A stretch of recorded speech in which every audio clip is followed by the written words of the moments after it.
Let's reintroduce myself. We've got a lot of new people, a lot of people saying hi, a lot of new subscribers, and I've just celebrated my 37th birthday. Yeah, I feel old. I feel very old. Hi.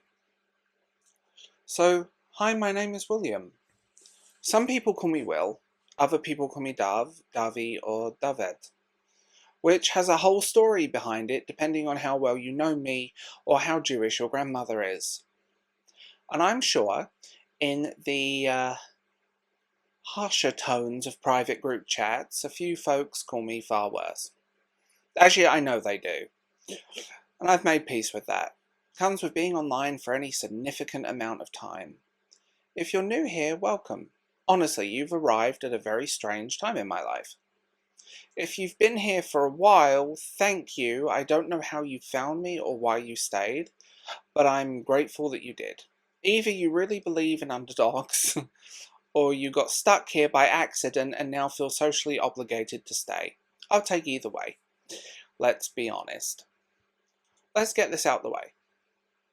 If you dig deep enough into my channel, you're going to find videos that are rough.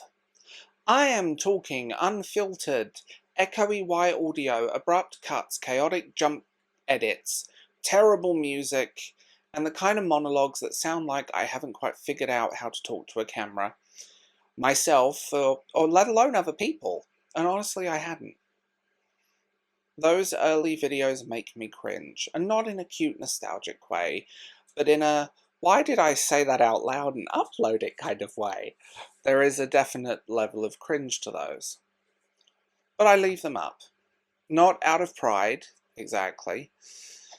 More like emotional archaeology. They're proof that I started somewhere, that I was trying, and failing loudly, learning in public. Even if the execution was a mess, the intention was real. Maybe I needed to say those things. I needed to be that version of me so I could evolve. So yeah, the cringe is part of the brand now. We respect the cringe, to say the least on the subject. There's always been a sense that my channel exists somewhere off the coast of YouTube proper. Like a strange little island the algorithm forgot. I've watched other creators link up, collaborate, jump into each other's live streams, guest on each other's podcasts, grow their audiences through the magic of digital friendships. Meanwhile, I was out here making videos in my little bubble, sending messages in bottles and hoping they'd wash up somewhere interesting. And I know some of those people. We interacted online. We were friends, at least, in the loose, always typing, never calling way that people are these days. But I was never really invited in. I wasn't part of the club. Not because anyone was mean, but because I didn't show up. Anxiety is real. I'm awkward and I'm afraid of live streams. I'm absolutely terrified of them in every way possible. Stage fright, I freeze. I've gone live on this channel twice, a long time ago. You can watch those and cringe your way through them. And when the rare invitation came, I panicked. What if I mess up? What if I froze? What if I said something dumb and got eaten alive in the comments section or turned into a meme? The thought of going on live unfiltered was so overwhelming I ghosted the opportunity before it could ghost me. So I stayed quiet and inevitably the invitations just stopped. And that's fine. It's my own doing. I've always struggled with confidence, not in the "oh shucks, I'm shy" kind of way, but in the I have an internal monologue that's constantly telling me I'm about to embarrass myself on the internet and ruin my life kind of way. The irony, I make videos where I talk confidently for 10 to 20 minutes, sometimes more. I write with conviction. I share strong opinions. People assume I must be fearless. The truth is, it's all heavily edited. It's carefully scripted. It's confidence written on a page, built in the safety of solitude, and I'm fine when I have the space to think, to rewrite, to record a take 15 times and still hate it. Live, no such luxury. So yeah, some of the isolation was self-inflicted. But some of it, and history with people, doesn't mean it didn't sting sometimes.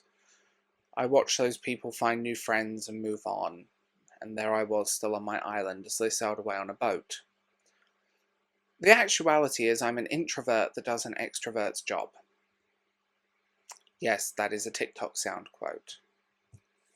So, I used to make random videos, random stuff, book reviews, personal stories, tried to keep up with friends, chase that algorithmic gold, make things that would finally go viral, and it never happened.